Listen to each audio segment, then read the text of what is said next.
இன்னைக்கு நான் உங்களை மத்தியிலே பேசுவதற்காக கர்த்தருடைய வசனத்தை எடுத்த போது தேவன் நம்மை அழைத்திருக்கிறார். அல்லேலூயா. உலகத்தில் ஏராளமான ஜனங்கள் இருக்கிறார்கள். எத்தனையோ கோடி ஜனங்கள் சரியாக இன்னும் கணக்கெடுக்க முடியல. கணக்கெடுப்பு சரியான முறையில எடுத்து இவ்வளவு கோடி பேர் இந்த உலகத்தில் வாழுகிறாங்க என்று சொல்ல முடியல. ஏன்னா அனுதினம் பிறந்து கொண்டே இருக்கிறாங்க, அனுதினம் மரித்து கொண்டே இருக்கிறாங்க. இதை எப்படி இப்பொழுது இந்த உலகத்தில் எத்தனை கோடி பேர் வாழுகிறார்கள் என்ற கணக்கை சரியா வெளியிட முடியாமல் உலகமும் நாடுகளும் இருக்கத்தான் செய்கிறது. அல்லேலூயா. ஏராளமான ஜனங்கள் இந்த சூழல் படத்தில் ஒரு 3 லட்சம் ஜனங்கள் இருக்கிறார் வைத்துக் கொள்வோம். 3 லட்சம் ஜனங்களிலே ஒரு 10,000 ஜனங்களை கர்த்தர் தெரிந்தெடுத்திருக்கிறார். ஒரு அல்லேலூயா சொல்லுமா. 3 லட்சம் ஜனங்களிலே கர்த்தர் தெரிந்து கொண்ட ஜனம் அப்படின்னா ஒரு 10,000 பேர் தான். எல்லா சபையும் சேர்ந்தால் ஒரு 10,000 பேர் இருப்பார் நினைக்கிறேன். அப்போ இந்த லட்சக்கணக்கான ஜனங்களிலிருந்து கர்த்தர் நம்மை மட்டும் தெரிந்தெடுத்திருக்கிறார். அல்லேலூயா, அல்லேலூயா. ரோமருக்கு 8ஆம் அதிகாரம் 30ஆம் வசனத்திலே நாம் வாசிக்கும் போது, ரோமர் 8ஆம் அதிகாரம் 30ஆம் வசனத்திலே விதமாய் சொல்லி இருக்கிறது, எவர்களை முன்குறித்தார்களோ அவர்களை அழைத்தும் இருக்கிறார். அவர்களை அழைத்தும் இருக்கிறார். அல்லேலூயா. நம்மை தேவன் அழைப்பதற்கு முன்பதாக நம்மை முன்குறித்தார். அல்லேலூயா, அல்லேலூயா. லட்சக்கணக்கான ஜனங்களின் மத்தியிலே அத்தனை பேரிலும் இருந்து கர்த்தர் நம்மை முன்குறித்தார். அல்லேலூயா. எதற்காக? தம்முடைய ஜனங்களாக, தம்முடைய பிள்ளைகளாக இருக்கும்படியாக தேவன் நம்மை முன்குறித்தார். அல்லேலூயா. அது நமக்கு ஒரு பெரிய சந்தோஷமா இருக்க வேண்டும். 3 லட்சம் ஜனங்களிலே நம்ம ஒரு 10,000 பேர்ல நம்ம ஒரு 300 பேரை கர்த்தர் தெரிந்தெடுத்திருக்கிறார் என்றால் எப்படி இருக்கும் கொஞ்சம் யோசித்து பாருங்க. அல்லேலூயா. நம்மை முன்குறித்திருக்கிறார் அந்த ஆண்டவர். அல்லேலூயா. நம்மை முன்குறித்த ஆண்டவர் நம்மை அழைத்தார். அங்கே சொல்லப்பட்டிருக்கிறது கலாத்தியர் 1ஆம் அதிகாரம் 15ஆம் வசனத்திலே, கலாத்தியர் 1:15 சொல்லப்பட்டிருக்கிறது, தமது கிருபையினால்.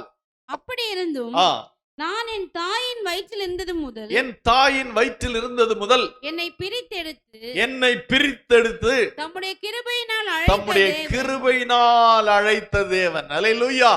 இன்றைக்கு நேற்றல்ல, நாம் தாயின் கருவிலே இருந்த போதே கர்த்தர் நம்மை பிரித்தெடுத்தார். அல்லேலூயா. எதற்கு பிரித்தெடுத்தார்? அல்லேலூயா. தம்முடைய ஜனங்களாக இருக்கும்படியாக, தம்முடைய பிள்ளைகளாக இருக்கும்படியாக கர்த்தர் நம்மை தெரிந்தெடுத்தார். அல்லேலூயா. இங்கே சொல்லப்பட்டிருக்கிறது, நான் என் தாயின் வயிற்றில் இருந்தது முதல் கர்த்தர் என்னை தெரிந்தெடுத்து பிரித்தெடுத்து தம்முடைய கிருபையினாலே அழைத்தார். அல்லேலூயா, அல்லேலூயா. தாயின் வயிற்றிருந்தது முதல் என்னை பிரித்தெடுத்து தம்முடைய கிருபையினாலே அழைத்தார். அல்லேலூயா. இந்த 3 லட்சம் ஜனங்களிலே நம்மை கர்த்தர் அவருடைய கிருபையினாலே அழைத்தார். அல்லேலூயா. நம்மிலே மேன்மையானது ஒன்றுமே இல்லை. நம்மிலே தகுதியானவர்களா யோசித்து பாருங்கள். பணக்காரர்களாய் ஆண்டவர் தெரிந்திருப்பார்களானால் எவ்வளவு பணக்காரர்கள் இருக்கிறார்கள். உயர்ந்த குலத்தோர், உயர்ந்த ஜாதியினர் என்று சொன்னால் எவ்வளவோ பேர் இருக்கிறார்கள், அவர்களை தெரிந்தெடுத்திருக்கலாம். எவ்வளவு படித்தவர்கள் என்று சொன்னால் எவ்வளவோ படித்தவர்கள் இருக்கிறார்கள், அவர்களை தெரிந்தெடுத்திருக்கலாம். அழகானவர்களை ஆண்டவர் தெரிந்தெடுத்தால் எவ்வளவோ அழகானவர்கள் இந்த 3 லட்சம் பேர்ல இருக்கிறார்கள், அவர்களை தெரிந்தெடுத்திருக்கலாம். அல்லேலூயா. வீடு இருக்கிறவர்களை எல்லாம் கர்த்தர் தெரிந்தெடுத்தால் எவ்வளவோ வீடு இருக்கிறவர்களை தெரிந்தெடுத்திருக்கலாம். கார் இருக்கிறவர்களை தெரிந்தெடுத்தால் எத்தனையோ கார் இருக்கிறவர்களை கர்த்தர் தெரிந்தெடுத்திருக்கலாம். ஆனால் எதுவுமே இல்லாத நம்மை கர்த்தர் தெரிந்தெடுத்தார். அதுதான் கிருபையினாலே அழைத்த தேவன். அதுதான் கிருபை. அல்லேலூயா. கிருபை என்னவென்று சொன்னால் எந்த தகுதியும் இல்லாத நம்மை தேவன் அழைத்தார். அல்லேலூயா.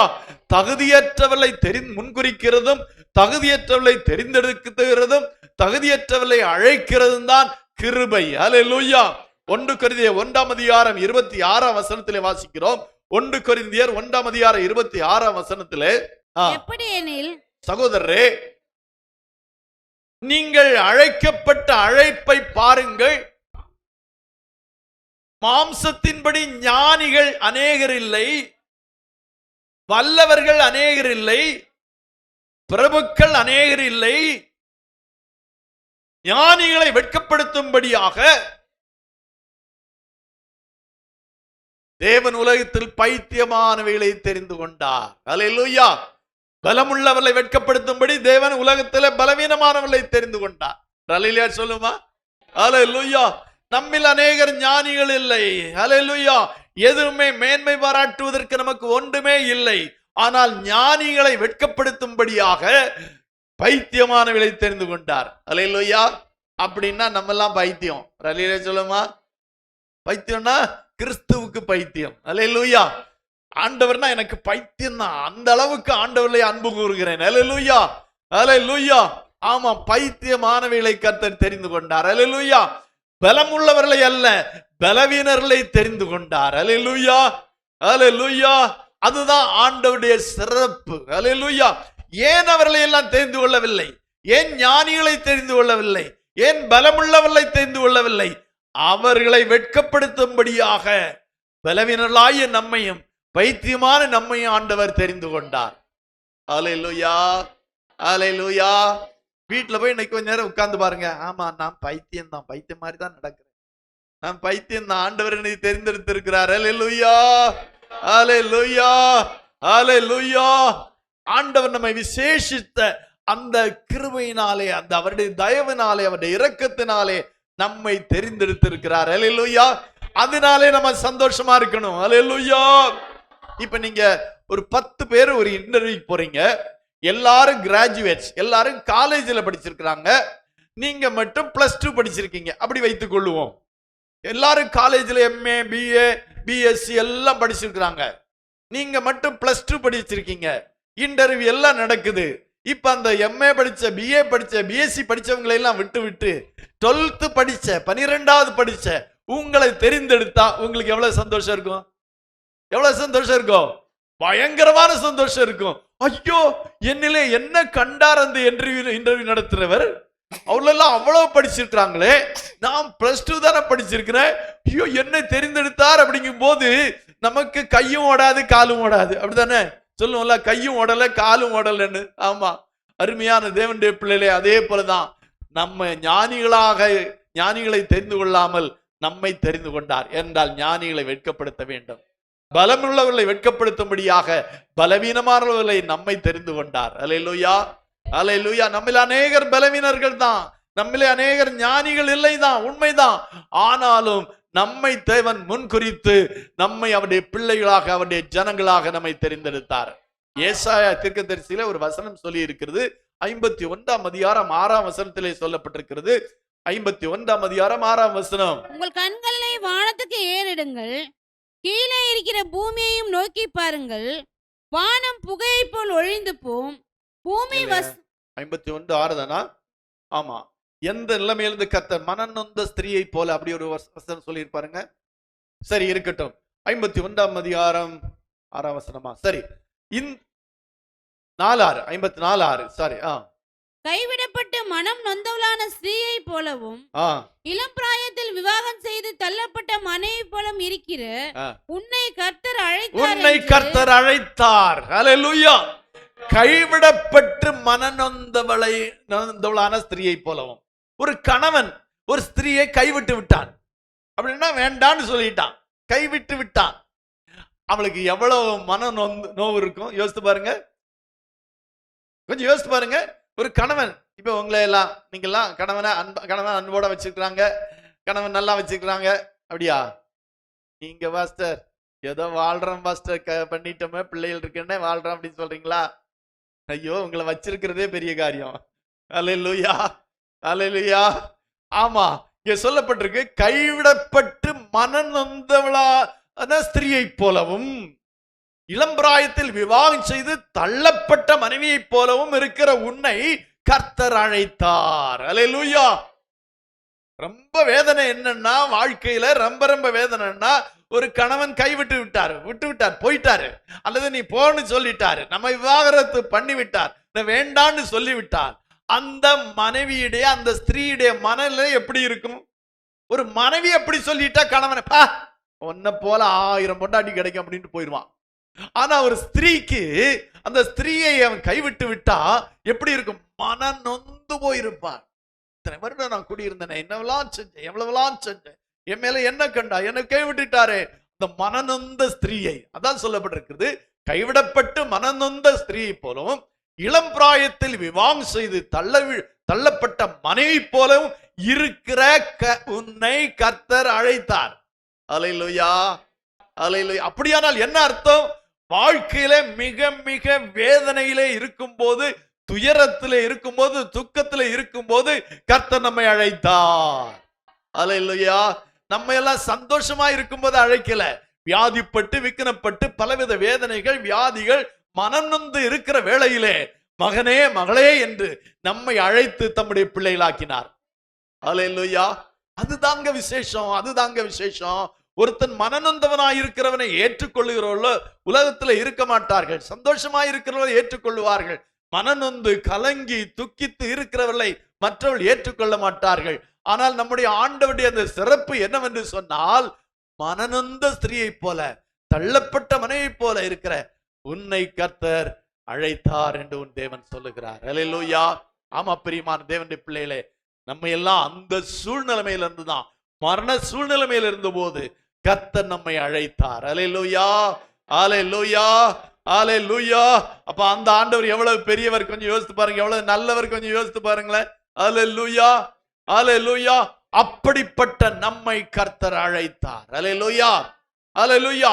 இந்த தேவன் எதற்காக நம்மை அழைத்தார்? இப்படிப்பட்ட ஞானிகள் இல்லை, மேலானவர்கள் இல்லை, உயர்ந்தவர்கள் இல்லை, படித்தவர்கள் இல்லை, யாருமே பெருமை பாராட்டுவதற்கு ஒன்றுமே இல்லாத நம்மை மனநொந்து இருக்கிற வேளையிலே நம்மை அழைத்தவர் நம்மை எதற்காக அழைத்திருப்பார்? யோசித்து பாருங்களேன். அப்படிப்பட்ட சூழ்நிலைமையில் இருக்கிற நம்மை கர்த்தர் ஏன் அழைத்திருப்பார் என்றால், 1 கொரிந்தியர் 1:2 வாசிக்கிறோம். 1 கொரிந்தியர் 1:2 வாசிக்கும் போது அங்கே சொல்லப்பட்டது, தேவன் நம்மை கொரிந்துவிலே கிறிஸ்து இயேசுவுக்குள் பரிசுத்தமாக்கப்பட்டவர்களாயும் பரிசுத்தவான்களாகும்படி அழைக்கப்பட்டவர்களுமாய் பரிசுத்தவான்களாகும்படி அழைக்கப்பட்டவர்கள். அல்லேலூயா சொல்லுவோம். அல்லேலூயா. உலகம் அசுத்தத்திலே கிடக்கிறது, எல்லாவற்றிலும் அசுத்தம். எங்கே ஒரு பரிசுத்தத்தை காண முடியவில்லை. மனித வாழ்க்கையிலையும் குடும்ப வாழ்க்கையிலையும் இன்னும் பொது வாழ்க்கையிலும் பார்த்தோம் என்றால் ஊழல் ஊழல் ஊழல். எல்லா இடத்திலும் பிரச்சனை. மனுஷன் தவறு செய்து கொண்டே இருக்கிறான், அசுத்தத்திலே வீழ்ந்து வீழ்ந்து கொண்டே இருக்கிறான், தொடர்ந்து அசுத்தத்திலே வாழ்ந்து கொண்டும் இருக்கிறான்.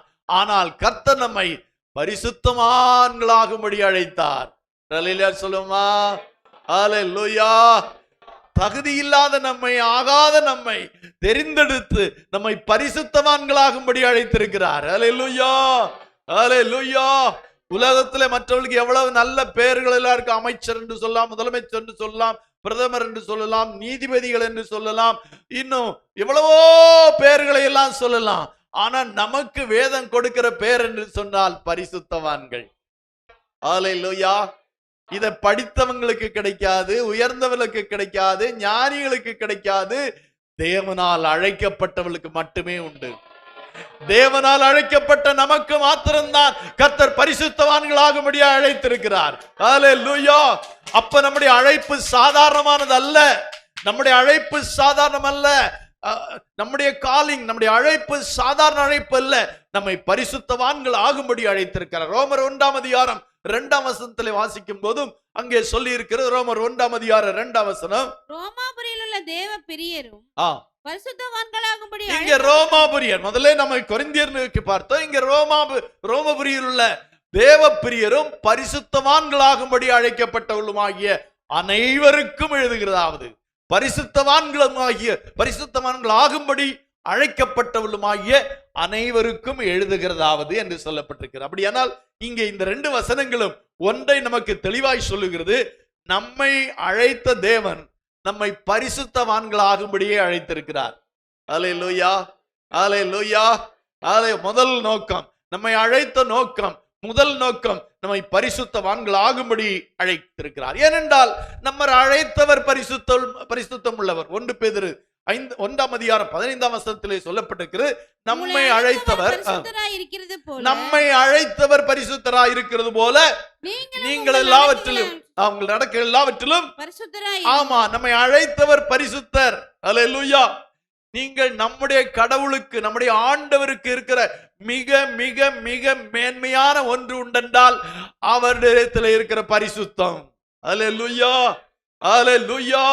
உலகத்துல எந்த கடவுள்களையும் அவருடைய சரித்திரங்களையும் அவருடைய கதைகளை எல்லாம் கேட்டீர்களானால் ஏராளமான அசுத்தமான கதைகள் எல்லாம் இருக்கிறது. அல்லேலூயா. ஏன் இந்த அவர்களை சார்ந்த வேத புத்தகங்களை அவருடைய பிள்ளைகளை படிக்க விடுவதில்லை என்று சொன்னால் அதுதான் காரணம். அதிலே அசுத்தங்கள் நிறைய இருக்கிறது, காம லீலைகள் நிறைய இருக்கிறது. அவர்கள் அசுத்தமாய் வாழ்ந்தவர்கள் என்று சொல்லி அந்த வேதமே சொல்லுகிறது.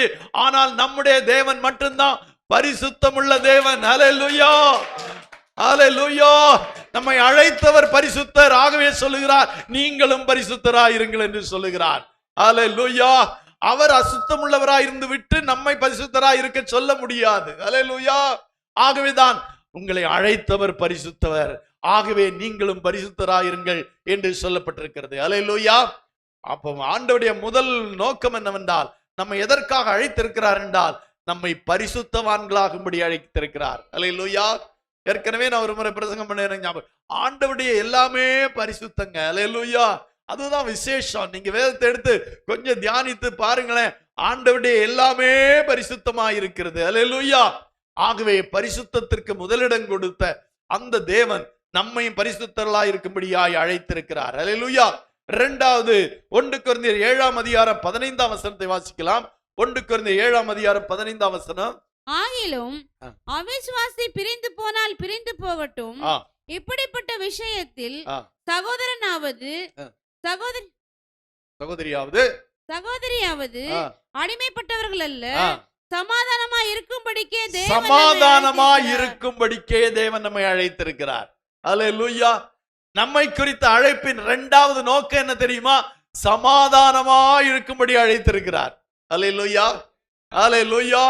சமாதானம், சமாதானம், சமாதானம், சமாதானமாய் இருக்கும்படிக்கே நம்மை அழைத்திருக்கிறார் என்றால் அவர் சமாதானத்தின் தேவன். வெள்ளிக்கிழமை நினைக்கிறேன், வியாழக்கிழமை வேதபாட வகுப்பிலே பார்த்தோம். அவர் சமாதான காரணர், அவர் சமாதானத்தின் தேவன். ஆகவே சொல்லுகிறார், சமாதானமா இருக்கும்படிக்கே நம்மை அழைத்திருக்கிறார். அல்லேலூயா.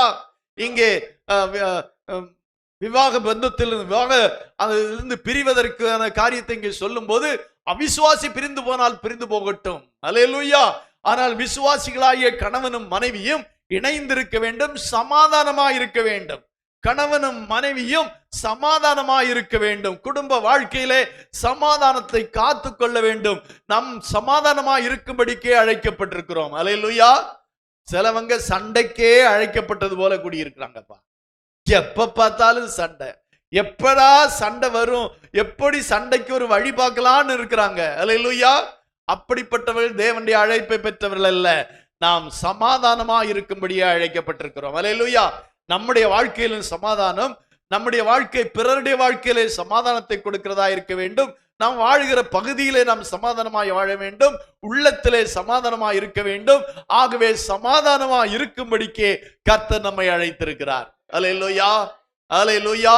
முதலாவதாக பரிசுத்தமாய் இருக்கும்படிக்கு, பரிசுத்தவான்கள் ஆகும்படியாக நம்மை அழைத்திருக்கிறார். இரண்டாவதாக சமாதானமாய் இருக்கும்படிக்கு கர்த்தர் நம்மை அழைத்திருக்கிறார். மூன்றாவதாக 1 பேதுரு 2ஆம் அதிகாரம் 20-21 வசனங்களை வாசிக்கும் போது, நீங்கள் குற்றம் செய்து அழிக்கப்படும் போது பொறுமையோட சகித்தால் அதனால் என்ன கீர்த்தி உண்டு, நீங்கள் நன்மை செய்து பாடுபடும் போது பொறுமையோட சகித்தால் அதுவே தேவனுக்கு முன்பாக பிரீதியா இருக்கும். நீங்க கீழே உள்ள வசனங்களை வாசித்து பார்த்தீங்களா? அதற்காகவே நாம் அழைக்கப்பட்டிருக்கிறோம். இதற்காக நீங்கள் அழைக்கப்பட்டும் இருக்கிறீர்கள். அல்லேலூயா. எதற்காக அழைக்கப்பட்டிருக்கிறீர்கள்? 20ஆம் வசனம் என்ன சொல்லுச்சு? நீங்கள் குற்றம் செய்து அடிக்கப்படும் போது பொறுமையோட சகித்தால் அதனால் என்ன கீர்த்தி உண்டு, நீங்கள் நன்மை செய்து பாடுபடும் போது பொறுமையோட சகித்தால் அதுவே தேவனுக்கு. நீங்கள் நன்மை செய்து பாடுபடும் போது பொறுமையோட சகித்தால் அதுவே தேவனுக்கு முன்பாக பிரீதியாயிருக்கும். இப்படி இதற்காக நீங்கள் அழைக்கப்பட்டும் இருக்கிறீர்கள். அல்லேலூயா. இதற்காக நீங்கள் அழைக்கப்பட்டும் இருக்கிறீர்கள். ஒரு தீமை செய்து அதனாலே நமக்கு தீமை வந்தால் அது சரி, ஆனால் நன்மை செய்து பாடுபடும்படியாக நம்மை கர்த்தர் அழைத்திருக்கிறார். சொல்லுமா? அல்லேலூயா. தீமை செய்து பாடுபடுவதற்கல்ல, நன்மை செய்து பாடுபடும்படியாக நம்மை அழைத்திருக்கிறார். அல்லேலூயா. நம்ம எல்லாம் நினைக்கிறோம், எவ்வளவு நன்மை செய்தேன், அவன் எனக்கு இவ்வளவு தீமை செய்திருக்கிறானே நினைக்கிறோம். அதுதான் வசனம். அதுக்காகத்தான் நம்மை அழைத்திருக்கிறார். ஹல்லேலூயா. நீங்கள் தீமை செய்து நன்மை அனுபவிப்பதை ஹல்லேலூயா அல்ல, நன்மை செய்து தீமை அனுபவிப்பதற்காக தெரிந்து கொண்டிருக்கிறார் ஆண்டவர். ஹல்லேலூயா.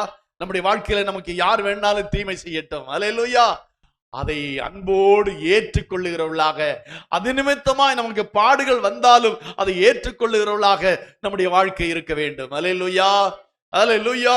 நமக்கு தீமை செய்தவர்கள் மேலே எந்த விதமான கசப்பும் எந்த விதமான விரோதமும் இல்லாமல் நாம் சகஜமாக எப்பொழுதும் இருக்கிறதை போல அன்போடு பண்போடு பாசத்தோடு சமாதானத்தோடு நடந்து கொள்ளும்படியாக தேவன் நம்மை அழைத்திருக்கிறார். ஹல்லேலூயா, ஹல்லேலூயா. அப்படியானால் நன்மை செய்து பாட அனுபவிக்கும்படியாக கர்த்தர் நம்மை தெரிந்தெடுத்திருக்கிறார். ஹல்லேலூயா, ஹல்லேலூயா. 1 பேதுரு 3:9 சொல்லப்பட்டிருக்கிறது. 1 பேதுரு 3:9 தீமைக்கு தீமையையும் உதாசனத்துக்கு உதாசனத்தையும் சரிகட்டாமல் அதற்கு பதிலாக நீங்கள் ஆசீர்வாதத்தை சுதந்தரித்துக் கொள்ளும்படி அழைக்கப்பட்டிருக்கிறீர்கள் என்று அறிந்து ஆசீர்வாதத்தை சுதந்தரித்துக் கொள்ளும்படி அழைக்கப்பட்டிருக்கிறீர்கள். சொல்லுமா, ஆசீர்வாதத்தை சுதந்தரித்துக் கொள்ளும்படியாக. இது ரொம்ப முக்கியமான ஒரு விஷயம். எல்லாரும் ஆசீர்வதிக்கப்படணும் நினைக்கிறோம். ஆண்டவரே என்னை ஆசீர்வதியோன்னு சொல்றோம், ஆண்டவரே அவங்களை ஆசீர்வதி என்று ஜெபிக்கிறோம். நல்லதுதான், ஆண்டவர் நம்மை ஆசீர்வதிப்பேன் என்றுதான் சொல்லி இருக்கிறார். இஸ்ரவேலை ஆசீர்வதிப்பதே கர்த்தருக்கு பிரியம் என்று சொல்லப்பட்டிருக்கிறது உண்மைதான். ஆனால் அந்த ஆசீர்வாதத்தை நம்ம சுதந்தரித்துக் கொள்ளும்படியாய் அழைக்கப்பட்டிருக்கிறோம். சுதந்தரித்துக் கொள்வது என்றால் என்ன? ஏற்கனவே இருக்கிறது, அதை நாம் அடைந்து கொள்ளுவது, அதை நாம் சுதந்தரித்துக் கொள்ளுவது. ஆசீர்வாதம் என்று சொல்லுவது ஏதோ கொடுக்க போற கடவுள் எங்க கூரையை பிளந்துட்டு கொடுக்கும் அப்படிங்கிறாங்களே, அப்படியெல்லாம் இல்லை. ஆசீர்வாதம் இருக்கிறது, அதை நாம் சுதந்தரித்துக் கொள்ள வேண்டும். அதை நாம் சுதந்தரித்துக் கொள்வதற்கு என்ன செய்ய வேண்டுமோ அதை நாம் செய்தால் தான் அதை சுதந்தரித்துக் கொள்ள முடியும். அல்லேலூயா. இப்ப நம்முடைய தகப்பனார் நமக்கு சில சொத்துக்கள் வைத்திருக்கிறார் வச்சுக்கொள்வோம். அவர் சொத்தை வச்சு உயில் எழுதி வச்சுட்டு போயிட்டாரு. உயில் எழுதி வைத்து விட்டு போன பிறகு நாம் அதை அடைந்து கொள்ள வேண்டுமானால் அந்த உயிலை காண்பித்து அதை நம்முடைய பெயருக்கு அதை மாற்றம் செய்தால் மட்டுமே அது நமக்கு செல்லுபடியாகும். அப்படித்தானே? அல்லேலூயா, அல்லேலூயா. அதை நம்முடைய பெயருக்கு மாற்றுவதுதான் ஆசீர்வாதத்தை சுதந்தரித்துக் கொள்வது. இருக்கிறது, ஆசீர்வாதம் இருக்கிறது.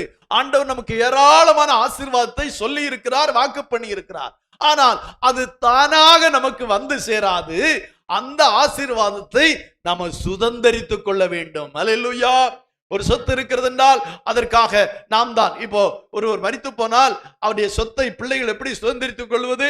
முதல்ல போய் வாரிசு சர்டிபிகேட், ஒரு வாரிசு சான்றிதழ் வாங்க வேண்டும். அந்த வாரிசு சான்றிதழை கொடுத்து இந்த சொத்தை உடையவர் மரித்து போனார், அவருக்கு நான் தான் வாரிசு, நாங்கள் தான் வாரிசு, இந்த சொத்தை நாங்கள் எங்களுக்குள்ளே பகிர்ந்து கொள்ள வேண்டும் என்று சொல்லி நாம் விண்ணப்பித்து இவ்விதமாய் பகிர்ந்து கொள்ள நினைக்கிறோம். அது அவருக்கு, இது இவருக்கு, இந்த இடம் எனக்கு, இந்த வீடு எனக்கு, அப்படியெல்லாம் நம்ம சமமாக பிரித்து கொண்டு அதை சுதந்தரித்துக் கொள்ளுகிறோம். அல்லேலூயா. இல்லாதவரையில் அந்த சொத்து இருக்கும், அது உங்களுடையதா இருக்காது, அது தகப்பன் பெயர்லயே இருந்துட்டே இருக்கும். ஆனா அதை நீங்கள் வாரிசு சர்டிபிகேட்டை கொண்டு சென்று நீங்கள் அதை சரியாக பங்கு வைத்து இதை நாங்கள் சுதந்திரித்துக் கொள்ள போகிறோம், எங்களுக்குள்ளே பங்கு வைத்துக் கொள்ள போகிறோம் என்று சொன்ன பிறகுதான், சொல்லி அதை எழுதி அரசாங்க முத்திரையிட்ட பின்புதான் அது உங்களுடைய சொந்தமாகிறது. அல்லேலூயா. இதற்கு முன்பு உங்களுடையதான், உங்களுக்கு தான் தகப்பன் கொடுக்கிறேன் என்று எழுதி வைத்து விட்டார், சொல்லிவிட்டார், உண்மைதான். ஆனால் அது உங்களுடைய சுதந்திரம் அல்ல. நீங்கள் அதை சுதந்திரித்துக் கொள்வதற்கு சில காரியங்களை செய்ய வேண்டும். அதே போலதான் ஆண்டவர் நம்மை ஏராளமான ஆசீர்வாதங்களை கொடுப்பேன் என்று சொல்லி இருக்கிறார். நம்மை ஆசீர்வதிப்பது ஆண்டவருக்கு ரொம்ப பிரியம். ஆனா அந்த ஆசீர்வாதத்தை நம்ம சுதந்திரித்துக் கொள்ள வேண்டும். அதற்கு என்ன செய்ய வேண்டுமோ அதை நம்ம என்ன சுதந்திரித்துக் கொள்வதற்கு என்ன செய்ய வேண்டுமோ அதை செய்து அதை நம்முடையதாக்கி கொள்ள வேண்டும். அல்லேலூயா, அல்லேலூயா. இல்லாவிட்டால் அது நம்முடைய சொந்தமாக ஆகாது. எபிரேயர் 9:15 வாசிக்கிறோம். ஆகையால் முதலாம் உடன்படிக்கையின் காலத்திலே நடந்த அக்கிரமங்களை நிவர்த்தி செய்யும் பொருட்டு அவர் மரணம் அடைந்து அழைக்கப்பட்டவர்கள் வாக்குத்தத்தம் பண்ணப்பட்ட நித்திய சுதந்திரத்தை அடைந்து கொள்வதற்கு பாருங்க, அவர் மரணம் அடைந்து அழைக்கப்பட்டவர்கள் வாக்குத்தத்தம் பண்ணப்பட்ட நித்திய சுதந்திரத்தை அடைந்து கொள்வதற்காக. இப்ப இயேசுவானவர் எல்லா வாக்குத்தத்தத்தையும் கொடுத்துட்டு மரித்துட்டார். அவர் உயிரோடு இருக்கிறார், இருந்தாலும் மரித்தார், அப்படித்தானே? எல்லாவற்றையும் வைத்து விட்டு வாக்குத்தத்தத்தையும் கொடுத்துட்டு இதெல்லாம் உனக்கு சொந்தம், இது உனக்கு, நீ இதை கேட்டா இது உனக்கு, இது உனக்கு, இது உனக்கு, இந்த ஆசீர்வாதங்கள் என்னெல்லாம் ஆண்டவர் சொல்லிட்டாரு. சொல்லிட்டு என்ன செய்தாரு? மரணம் அடைந்து அழைக்கப்பட்டவர்கள் வாக்குத்தத்தம் பண்ணப்பட்ட நித்திய சுதந்திரத்தை அடைந்து கொள்ளுவதற்காக. அல்லேலூயா. புரியுதா? எல்லாருக்கும் புரியுதா? ஆசீர்வதியும் ஆசீர்வதியும் ஆசீர்வதியும் சும்மா ஜெபம் பண்ணா ஆசீர்வாதம் கிடைத்து விடாது. நான் ஏற்கனவே சொல்லியிருக்கேன், எவ்வளவு பெரிய போதகரானாலும் ஆண்டவரே இவளை ஆசீர்வதியும் ஆசீர்வதியும் ஆசீர்வதிங்கிறதுனால அவள் ஆசீர்வதிக்கப்பட மாட்டார்கள். ஆசீர்வாதத்தை சுதந்திரித்துக் கொள்வதற்கு முதல்ல நீங்க வாரிசா இருக்கணும். நீங்க வாரிசா இருக்கணும். அந்த தகப்பனுடைய வாரிசு சர்டிபிகேட். ஆம், இவள் என்னுடைய நேசகுமாரன், இவர்களை பிரியமாயிருக்கிறேன் என்று இயேசு கிறிஸ்துவை குறித்து சொன்னது போல, அல்லேலூயா, நம்மை குறித்து தேவன் சொல்ல வேண்டும். ஆமா, இது என்னுடைய பிள்ளை, இது என்னுடைய ஜனம்தான், இது என்னுடைய வாரிசு என்று ஆண்டவர் சொல்ல வேண்டும். அப்பதான் சுதந்திரித்துக் கொள்ள முடியும். அல்லேலூயா, அல்லேலூயா. அநேகர் அந்த வாரிசு இல்லாம இருக்கிறாங்க, அதனால சுதந்திரித்துக் கொள்ள முடியல. வாக்குத்தத்தம் இருக்கு, சொத்தும் இருக்கு, ஆனா அதை அடைந்து கொள்வதற்கான நடைமுறைகளை பின்பற்றாதனாலே அதை அனுபவிக்க முடியவில்லை. அதே போலதான் தேவனுடைய ஜனங்களுக்கும் ஆண்டவர் ஏராளமான வாக்குத்தத்தங்களை கொடுத்திருக்கிறார், நிறைய ஆசீர்வாதங்களை வைத்திருக்கிறார். அதை சுதந்திரித்துக் கொள்ளும் அந்த காரியத்தை நம்ம செய்யாம அதை நம்ம அடைந்து கொள்ள முடியாது. அல்லேலூயா, அல்லேலூயா. நல்லா புரிந்து கொள்ளணும். ஆசீர்வாதம் இருக்கிறது, நம்முடைய இயேசு கிறிஸ்து வைத்து போயிருக்கிறார், அல்ல ஆண்டவர் நமக்காக வைத்திருக்கிறார். இங்கே சொல்லப்பட்டிருக்கிறது, அழைக்கப்பட்டவர்கள் வாக்குத்தத்தம் பண்ணப்பட்ட நித்திய சுதந்திரத்தை அடைந்து கொள்வதற்காக. அல்லேலூயா, அல்லேலூயா. அருமையாய் அவர் மரணம் அடைந்து, அல்லேலூயா, அவர் மரித்து போய்விட்டார். இப்பொழுது நமக்கு வாரிசு சர்டிபிகேட் வேணும். எத்தனை பேர் சொல்றீங்க நான் இயேசுனுடைய வாரிசுன்னு? அதை சொல்றது கூட கொஞ்சம் கஷ்டம் உங்களுக்கு. அதை சொல்றது கூட கஷ்டம்னா எப்படி நீங்க அதை அடைவீங்க? கையை வைத்துங்க. எனக்கு அதை பார்க்கும்போது இருக்க இவங்களுக்கு எல்லாம் கை இல்லாம இருந்தா பரவாயில்ல. எனக்கு கை இருந்தா எப்படி இருக்கணும்? நான் இயேசுவின் பிள்ளை. அல்லேலூயா. அதை சொல்லும் போதே கைக்கு ஒரு பலன் வருங்க. நீங்க சொல்லி பாருங்க, நான் இயேசுவின் பிள்ளை, நான் இயேசுவின் பிள்ளை, நான் இயேசுவின் பிள்ளை, நான் இயேசுவின் வாரிசு, நான் இயேசுவின் வாரிசு. அல்லேலூயா, அல்லேலூயா, அல்லேலூயா. ஆமா, பிரியமான தேவனுடைய பிள்ளைகளே, இயேசு மரணம் அடைந்தார், ஆனால் வாக்குத்தத்தம் பண்ணவைகளை எல்லாம் நாம் சுதந்திரித்துக் கொள்ளும்படியாக அவருடைய வாரிசாக நாம் என்னென்ன காரியங்களை செய்ய வேண்டுமோ அதை செய்யும் போது அந்த ஆசீர்வாதம் நம்முடைய சுதந்திரமாக மாறுகிறது. நீங்க அந்த எழுதும்போது புத்திர எப்படி எப்படி புத்திர சுதந்திரித்து அப்படின்லாம் இருக்கு. பழைய எல்லாம் பாத்தீங்கன்னா அத புத்திர பௌத்திர சுயார்ஜித, சரியா தெரியல, அல்ல எவ்வளவு சரி, அதை சுதந்திரித்துக் கொண்டார்கள், இவங்களுக்கு அது சுதந்திரமாயிட்டுன்னு அவங்க எழுதி கொடுக்குறாங்க. அல்லேலூயா. ஆமா, பிரியமான தேவனுடைய பிள்ளைகளே, ஆண்டவர் நமக்கு ஏராளமான ஆசீர்வாதங்களை வைத்திருக்கிறார். அதை அடைந்து கொள்ளும் முறையிலே அதை நாம் அடைந்து கொண்டால்தான் அது நமக்கு சொந்தமாக, நமக்கு சுதந்திரமாக ஆகும். நாம அதை அனுபவிக்கலாம். அல்லேலூயா, அல்லேலூயா, அனுபவிக்கலாம். நான் சொன்னேன், என்னுடைய அம்மாவுடைய அக்கா வீட்டுக்காரங்க, அவங்க 3 ஆண்கள், ஒரு பெண். அவங்களுக்கு ஒரு கோயம்புத்தூர்ல ஒரு வீடு, பெரிய வீடு, நல்ல பெரிய வீடு. அந்த வீடு பல வருடங்களாக யாருமே குடியிருக்க முடியாதபடி கிடக்கிறது.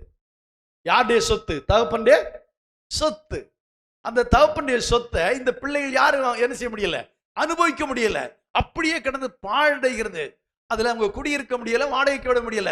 இவங்களுக்குள்ளே இருக்கிற பிரச்சனையினால அது பல வருடங்களாக அப்படியே கிடக்கு. பல கோடி ரூபாய் சொத்து அது அப்படியே கிடக்கிறது. யோசித்து பாருங்க, அப்பா வச்சுட்டு போயிட்டாரு, பிள்ளைகள் அதை என்ன செய்ய முடியல, இவங்களுக்குள்ள இருக்கிற பிரச்சனையினால அதை சுதந்திரிக்க முடியல.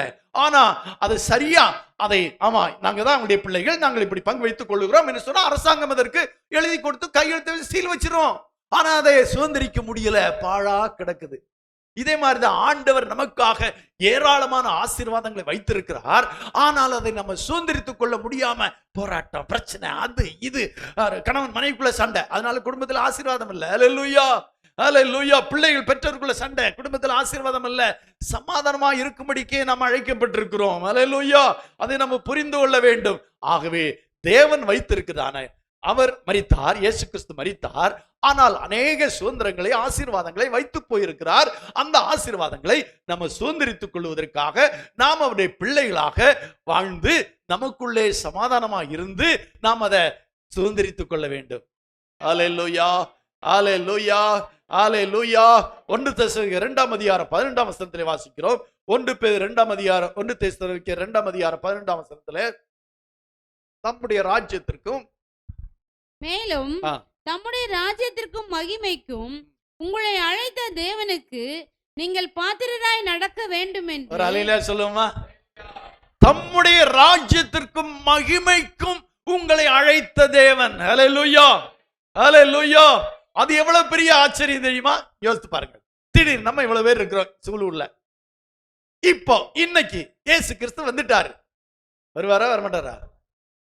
ஹல்லேலூயா. வரணும்னு எத்தனை பேர் நினைக்கிறீங்க? வரவே வேண்டாம்னு கொஞ்சம் பேர் சொல்றாங்க. நான் ரெடி இல்ல. நான் அர்த்தம், நான் ரெடி இல்ல ஆண்டவரே, இப்ப வர வேண்டாம் அப்படின்னு தான் கொஞ்சம் பேர் சொல்றாங்க. அல்லேலூயா. நீங்க ரெடி ஆனாலும் ரெடி ஆகாட்டாலும் ஆண்டவர் வருவார். அல்லேலூயா. தம்முடையவர்களை தம்மோடு சேர்த்துக் கொள்ளுவார்.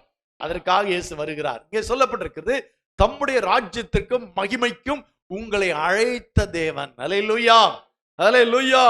ஆமா, அதுக்கு மேல ஆசீர்வாதத்திற்கு மேலாக ஒரு பெரிய ஆசீர்வாதம் இருக்கிறது என்னவென்றால் அவருடைய ராஜ்யத்திற்கும் அந்த மகிமைக்கு நம்மை அழைத்திருக்கிறார். அப்போ இன்றைக்கு இயேசு வருகிறான்னு வைப்போம். இங்க ஒரு 3 லட்சம் ஜனங்கள் இருக்கிறாங்க.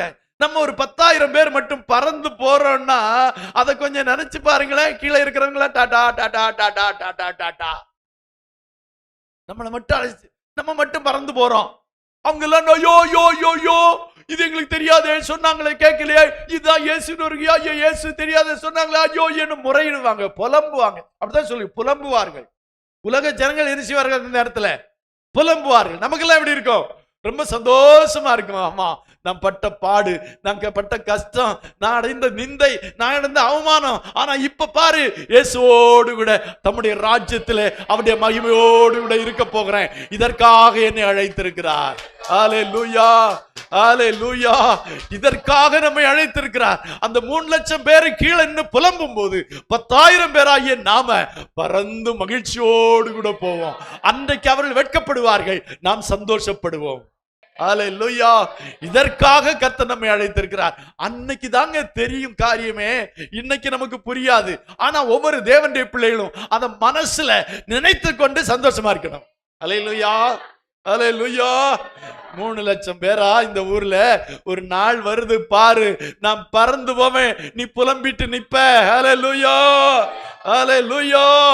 ஆமா பிரியமான தேவனுடைய பிள்ளை, அந்த தேவனுடைய ராஜ்யத்துக்கும் மகிமைக்கும் உங்களை அழைத்த தேவன் சொல்லப்பட்டிருக்கிறது. அது மட்டுமல்ல, அதுக்கு கீழே சொல்லப்பட்டிருக்கு பாருங்க, அழைத்த தேவனுக்கு பாத்திரராய் நடக்க வேண்டும் என்று. பாத்திரராய் நடக்க வேண்டும் என்று. அல்லேலூயா. அந்த அழைத்த தேவனுக்கு நம்ம யாரா நடக்கணும்? பாத்திரராய் நடக்கணும். அந்த அழைப்புக்கு பாத்திரவான்களாய் நம்ம நடக்கணும். அல்லேலூயா. நம்மை அழைத்திருக்கிறாரே, அந்த அழைப்புக்கு பாத்திரவான்களாக, அந்த அழைப்புக்கு பாத்திரவான்களாக நாம் நடந்து கொள்ள வேண்டும். அல்லேலூயா. பாத்திரவான்கள் என்ன? அதுக்கு தகுதியானவர்களாக நம்ம வாழ வேண்டும், நடக்க வேண்டும். அல்லேலூயா, அல்லேலூயா. அப்போ தம்முடைய ராஜ்யத்துக்கு மகிமைக்கு நம்மை அழைத்தார், உண்மைதான். ஆனா அதற்கு நம்ம பாத்திரராக என்ன செய்யணும்? நடக்க வேண்டும். அல்லேலூயா. நடக்காம இருந்தா போக முடியாது. அந்த 10,000, அந்த 3 லட்சம் பேர் நிக்கிறவாங்களே, எத்தனை லட்சம் அப்படி கணக்கு பார்ப்போமே, 2,90,000 பேரு கீழே நிப்பாங்களே. அப்ப நம்ம பாத்திரராய் நடக்காவிட்டா, நம்ம ஒரு ஆளுன்னு வச்சுக்குவேன், 2,90,001 பேர் இங்க நிப்பாங்க, அந்த ஒருவர் நம்மளா இருப்போம். அல்லேலூயா, அல்லேலூயா. அப்ப நிலைமை எப்படி இருக்கும்? அந்த 9,999 பேர் பறந்து போறாங்க. 9,999 பேர் பறந்து போறாங்க. நானும் பக்கத்துல ஆச்சு, நானும் தான் சர்ச்சுக்கு போனேன், நானும் தானே காணிக்க போட்டேன், நானும் தானே ஜெபம் பண்ணேன். ஒரு பிரயோஜனம் இல்லை. நீ பாத்திரராய் நடக்கணும். அல்லேலூயா.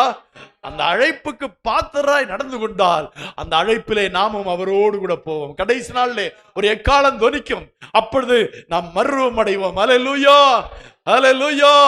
அந்த விண் மகிமையிலே சென்று அந்த மகிமையிலே அவரோடு கூட இருக்கும் ஸ்லாக்கியம் கிடைக்க வேண்டுமானால் அதற்கு பாத்திரராய் நடக்கணும். ஹல்லேலூயா, ஹல்லேலூயா. ஆமா, அப்படி பாத்திரராய் நடந்தோம் என்றால் மட்டும்தான் அவரோடு கூட போக முடியும். அப்போ இங்கே சொல்லப்பட்டிருக்கிறது என்ன?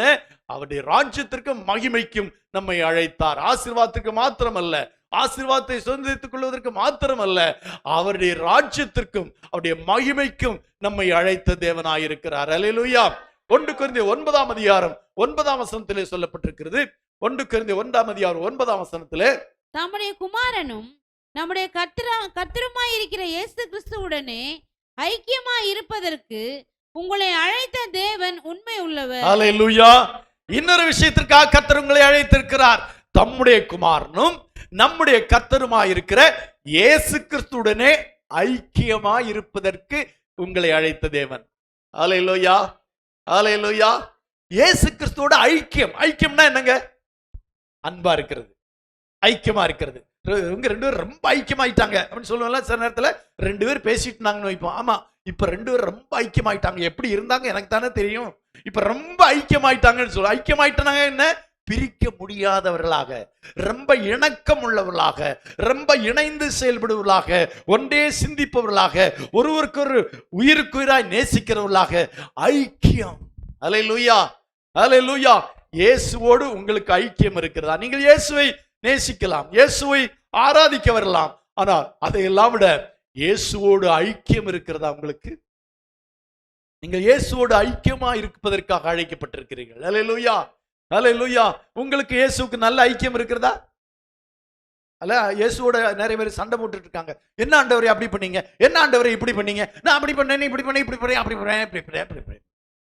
நிறைய பேர் ஆண்டவர்கிட்டே சண்டை போட்டே இருக்காங்க. தினம் ஆண்டவரை எவ்வளவு நாள் ஜெபம் பண்றேன், இவர் இன்னும் ரட்சிக்கப்படல, இவர் இன்னும் மாறல, நான் எவ்வளவு நாள் ஜெபம் பண்ணிட்டு இருக்கிறேன். ஆண்டவர் சொல்வாரு, அவன் இல்லம்மா, நீ தான் மாறணும். அல்லேலூயா. நிறைய விஷயத்துல அப்படிதான். நம்ம யாரையெல்லாமோ எதையெல்லாமோ மாறணும்னு நினைக்கல. ஆண்டவர் என்ன சொல்வாரு?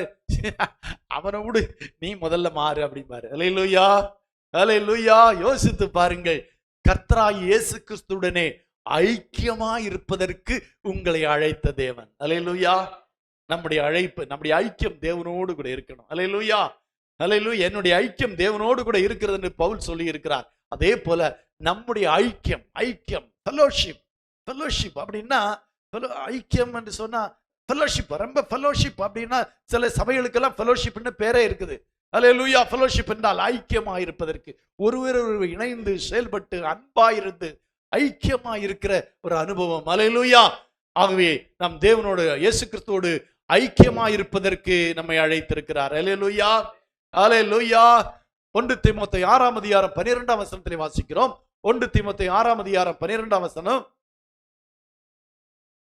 விசுவாசத்தின் நல்ல போராட்டத்தை போராடு, நித்திய ஜீவனை பற்றிக்கொள், அதற்காகவே நீ அழைக்கப்பட்டாய். அல்லேலூயா. விசுவாசத்தின் நல்ல போராட்டத்தை போராடும்படியாகவும் நித்திய ஜீவனை பற்றி கொள்ளும்படியாகவும் அவர் நம்மை அழைத்திருக்கிறார். அல்லேலூயா, அல்லேலூயா. விசுவாசத்திற்கு ஒரு போராட்டம். விசுவாச வாழ்க்கை என்பது அவ்வளவு எளிதான காரியம் இல்லை. மனம் போல வாழுகிற எப்படி வேணாலும் வாழலாம்.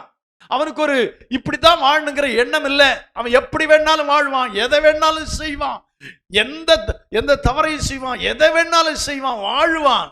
ஆனால் நமக்கு அப்படி இல்லை. விசுவாசத்திலே வாழுகிறவர்களுக்கு போராட்டம் நிச்சயமாய் உண்டு. அல்லேலூயா. மனசாட்சி நம்மை அனுமதிக்காது. வேத வசனம் நம்மோடு பேசிக்கொண்டே இருக்கும். அது ஒரு போராட்டமாகவே இருக்கும். இங்கே சொல்லப்பட்டிருக்கிற விசுவாசத்தின் நல்ல போராட்டத்தை போராடு. அல்லேலூயா, அல்லேலூயா. அதற்காக நாம் அழைக்கப்பட்டிருக்கிறோம். இந்த விசுவாச வாழ்க்கை ஒரு போராட்டமா உங்களுக்கு இருக்கிறதா இல்லையா? உண்மையில போராட்டமா தான் இருக்குது. அப்படிதானே? உலக மக்களை போல வாழ்ந்தா எவ்வளவு ஈஸியா வாழலாம் தெரியுமா? மனம் போல வாழ்கிறவனுக்கு ஈஸியா வாழலாம். ஆனா நமக்கு நிறைய ரெஸ்ட்ரிக்ஷன் என்றால் கட்டுப்பாடுகள் இருக்குது. இப்படித்தான் வாழ வேண்டும், இப்படித்தான் பேச வேண்டும், இப்படித்தான் உடை அணிய வேண்டும், இப்படித்தான் நடந்து கொள்ள வேண்டும், இதைத்தான் செய்ய வேண்டும், இந்த இடத்துக்கு நீ போக கூடாது, இந்த இடத்துக்கு தான் போக வேண்டும். நிறைய ரெஸ்ட்ரிக்ஷன், கட்டுப்பாடுகள். தேவனுடைய ஜனங்களுக்கு நிறைய கட்டுப்பாடுகள் இருக்குது. அந்த கட்டுப்பாடுகளோடு கூட வாழ்வது சற்று கடினமான காரியம்தான். அல்லேலூயா, அல்லேலூயா. ஆனால் அப்படி வாழும்படியாகத்தான் கர்த்தர் நம்மை அழைத்திருக்கிறார். மனம் போல வாழ்வதற்கு கர்த்தர் நம்மை அழைக்கவில்லை. நன்றாய் புரிந்து கொள்ளுங்கள். உலகத்துல மனிதன் மனம் போல வாழ அழைக்கப்பட்டிருக்கலாம். அவனுக்கு எந்த எந்த பிரச்சனையுமே கிடையாது. காசை கொடுத்து எல்லாத்தையும் சாதிச்சுட்டு போயிட்டே இருப்பான். தவறு செய்து விட்டு மனம் போல வாழ்வான். தைரியமா தெருவில் நடப்பான். அல்லேலூயா. கொலை செய்தவன் எல்லாம் தெருவில் நடக்கிறார். பல தவறுகளை செய்தவர்கள் அரசாங்க அதிகாரிகளாகவும் அரசாங்க அமைச்சர்களாகவும் இருக்கிறார்கள். ஆனால் ஒரு தேவனுடைய பிள்ளை அப்படி நடக்க முடியாது. அல்லேலூயா, அல்லேலூயா. ஏனென்றால் இப்படித்தான் வாழ வேண்டும் என்று அவனுக்கு சொல்லப்பட்டிருக்கிறது. அல்லேலூயா. இப்படித்தான் நீ வாழ வேண்டும், இப்படித்தான் நீ பேச வேண்டும், இப்படித்தான் நீ நடக்க வேண்டும், இப்படித்தான் நீ உடை அணிய வேண்டும், இப்படித்தான் உன்னுடைய வாழ்க்கை இருக்க வேண்டும் என்று சொல்லி நமக்கு ஒரு ரெஸ்ட்ரிக்ஷன் இருக்கு. அல்லேலூயா, அல்லேலூயா. நம்ம பையங்களுக்கு முடி வெட்டுறது கூட இப்படித்தான் வெட்டணும்னு ஒரு ரெஸ்ட்ரிக்ஷன் இருக்கு. அவன் முடிய பார்த்தாலே தெரிஞ்சிடும் விசுவாசியான்னு. அல்லேலூயா, அல்லேலூயா. அப்படி இருக்கும் பாருங்க அந்த முடி. வா முடியலாம். பசங்களை சொன்ன உடனே பிள்ளைகளுக்கு ரொம்ப சந்தோஷம். ஆனா நிறைய பிள்ளைகள் அப்படி சுருளா விடும் பாருங்க. அதுவும் அப்படித்தான். அப்படியெல்லாம் விடுவதற்கில்ல. அதெல்லாம் அந்த ஒரு மாதிரி இப்போ லேடிஸ் போவாங்க பாருங்களேன், அவங்களுக்கு அந்த மாதிரி ஸ்டைல் பண்றது, அந்த மாதிரி முடி வெட்டுறதெல்லாம் அவங்களுக்கு தான் லாய்க்கு, நமக்கு இல்ல. என்ன சொல்றேன்னா, முடி அற்பமானது. அந்த முடிய கூட எப்படி வெட்டணுங்கிறது நமக்கு ஒரு நியதி இருக்கிறது, மற்றவங்களுக்கு இல்லவே இல்லை. அல்லேலூயா. அந்த முடிய முன்னால போடலாமா பின்னால போடலாமா? பின்னால்தான் முடி இருக்கணும், முன்னாடி முடி இருக்க கூடாதுன்னு நமக்கு ஒரு நீதி இருக்கு. அப்படி தப்பா சொல்றேனோ? ஆமா. ஒரு விசுவாசியுடைய முடி முன்னால முடி எங்க இருக்க வேண்டியது? பின்னாடி இருக்க வேண்டிய. அந்த முடியை எடுத்து முன்னாடி போட்டு முடிய பாரு என்ன பாரு, இல்ல, நமக்கு அனுமதி இல்லை. இப்படித்தான் வாழ வேண்டும் என்று நமக்கு ஒரு நீதி இருக்கிறது. இப்படித்தான் தலை முடி வெட்ட வேண்டும் என்று ஒரு நமக்கு இது, இப்படித்தான் தலை வார வேண்டும், தலை சீவ வேண்டும் என்று இருக்கிறது. இப்படித்தான் வஸ்திரம் தைக்க வேண்டும், இப்படித்தான் நீ உடை அணிய வேண்டும், உன்னுடைய உடைக்கு இப்படி அளவு இருக்கிறது, இதுக்கு கீழே வெட்டக்கூடாது, இதுக்கு மேல போக கூடாது. அல்லேலூயா. அப்படியெல்லாம் நமக்கு ஒரு ரெஸ்ட்ரிக்ஷன் இருக்கு. இருக்கா இல்லையா? இருக்குங்க, இருக்கு, கண்டிப்பா இருக்கு. இதுவரை தெளிவா தெரிஞ்சுக்கோங்க. நம்முடைய நடை உடை பாவனைகள் எல்லாம் நமக்கு கட்டுப்பாடுகள் இருக்கத்தான் செய்கிறது. அல்லேலூயா. சிலவங்க அதை மதிக்கிறது இல்லை. அப்போ கை மேலே ஏறிட்டே போகும், எல்லாம் மேலே ஏறிட்டே போகும். அப்புறம் எல்லாமே மேலே ஏறிடும், தலைக்கு ஏறிடும். அப்புறம் தலைக்கு ஏறிச்சுன்னா முடிஞ்சு போச்சு கதை. அல்லேலூயா. எல்லாவற்றிலும் நமக்கு ஒரு கட்டுப்பாடு இருக்கிறது. இப்படித்தான் வாழ வேண்டும். அப்போ அந்த வாழ்க்கை வாழ்வது கஷ்டம்தான். கொஞ்சம் நீங்களே இப்போ ஒரு நார்மலா ஒரு பிளவுஸ் கட் வச்சுட்டு கையை இதுவரை வச்சுட்டு ஆபீஸ்க்கு எங்க என்ன இப்படி தச்சிருக்க இதனை கேட்பாங்களா? கேட்க மாட்டாங்க. என்ன இப்படி தச்சிருக்க, கிளவி மாதிரி தச்சிருக்க, இது வச்சு இது மாதிரி போட்டிருந்தா கிளவியான், இதுவரை கழுத்து வச்சிருந்தா கிளவியான். அப்படின்னா குமரின்னா கை இல்லாம இருக்கணும், பின்னாடி புலவுக்கு இறக்கணும். அப்படியா? இல்லை. குமரியா இருந்தாலும் கிளவியா இருந்தாலும் ஒரு விசுவாசிக்கு இப்படித்தான் ட்ரெஸ் பண்ணணும்னு என்ன இருக்கு? ரெஸ்ட்ரிக்ஷன் இருக்குது. அல்லேலூயா. அது ஒரு போராட்டமானதுதான். அலுவலகத்துல எல்லாரும் அப்படி ட்ரெஸ் பண்ணிருப்பாங்க, ஆனா நம்ம அப்படி ட்ரெஸ் பண்ண முடியாது. அலுவலகத்துல எல்லாரும் கூட ரொம்ப சோஷியலா இருப்பாங்க, நம்ம அப்படி இருக்க முடியாது. அல்லேலூயா, அல்லேலூயா. நமக்கு இப்படித்தான் வாழ வேண்டும், இப்படித்தான் இருக்க வேண்டும், இப்படித்தான் என்று நிறைய ரெஸ்ட்ரிக்ஷன் இருக்கு. ஏண்டா அது ஒரு போராட்டம் தான். அந்த விசுவாச வாழ்க்கை வாழ்கிறது ஒரு போராட்டம் தான். கடன் வாங்காதே என்று சொல்றோம், அது ஒரு விசுவாச போராட்டம் தானே. யோசித்து பாருங்க. கடன் வாங்காதே என்று சொல்லுகிறோமே, கடன் வாங்காம வாழ முடியுமான்னா அது ஒரு போராட்டம் தான். மிக முக்கியமான தேவை இருக்கும், ஆனாலும் கடன் வாங்கக்கூடாதே என்பதற்காக வாங்காமல் இருப்போம். ஆனா கர்த்தர் நமக்கு உதவி செய்வார். அல்லேலூயா. அப்படி நிற்கும் போது கர்த்தர் நமக்கு உதவி செய்வார். அப்போ விசுவாச வாழ்க்கை வாழ்வது சற்று கடினமான காரியம்தான். அதுக்கு ஒரு போராட்டம் இருக்கத்தான் செய்யும். அதான் சொல்றாரு, விசுவாசத்தின் நல்ல போராட்டத்தை போராடு, நித்திய ஜீவனை பற்றிக்கொள், அதற்காகவே நீ அழைக்கப்பட்டாய். அல்லேலூயா. நானும் சொல்லி பார்த்தேன், சர்ச்சுக்கு என்ன போட்டு வராத, அது என்னது லெக்கின்ஸ் போட்டு வராதிங்க அப்படின்னு நிறைய பேர்கிட்ட சொல்லிட்டேன். மறுபடியும் அடிக்கடி மாசத்துக்கு ஒருக்கா சொல்லணுமோ? அப்படியா? நல்ல மாட்டுக்கு ஒரே சூடு. பாஸ்ட் ஒரே முறை சொல்லிட்டாங்க, நம்ம சர்ச்சுக்கு எங்க போடக்கூடாது, லெக்கின்ஸ் போட, வெளியேயும் போடக்கூடாது. வெளியே தான் ரொம்ப டேஞ்சர். இங்க கூட பரவாயில்ல, ஏன்னா இங்க நம்ம வாலிபர்கள் கூர்ந்து கவனிக்க மாட்டாங்க. நீங்க வெளியே லெக்கின்ஸ் போட்டு பாருங்க, அப்படி வாப்பாம் பார்க்கணும். அல்லேலூயா. பார்வையிலே நீங்க வெந்து போயிருவீங்க. அல்லேலூயா. நானும் சொல்லிட்டே இருக்கிறேன், நானும் இப்ப பார்த்துட்டு இருக்கேன். கொஞ்சம் அது இம்ப்ரூவ் ஆகி வருது, இப்ப வேற மாதிரி வருது. அல்லேலூயா. நமக்கென்று ஒரு வாழ்க்கை இருக்கிறது. இப்படித்தான் வாழ வேண்டும் என்று நமக்கு ஒரு வாழ்க்கை இருக்கிறது. அதை மிஞ்சி வாழ நமக்கு அனுமதி இல்லை. அப்படி வாழுவதற்கு நம்ம போராட வேண்டியதாக இருக்கிறது. உண்மைதான். அதுதான் சொல்லப்பட்டிருக்கிறது, விசுவாசத்தின் நல்ல போராட்டத்தை போராடு, நித்திய ஜீவனை பற்றிக்கொள்.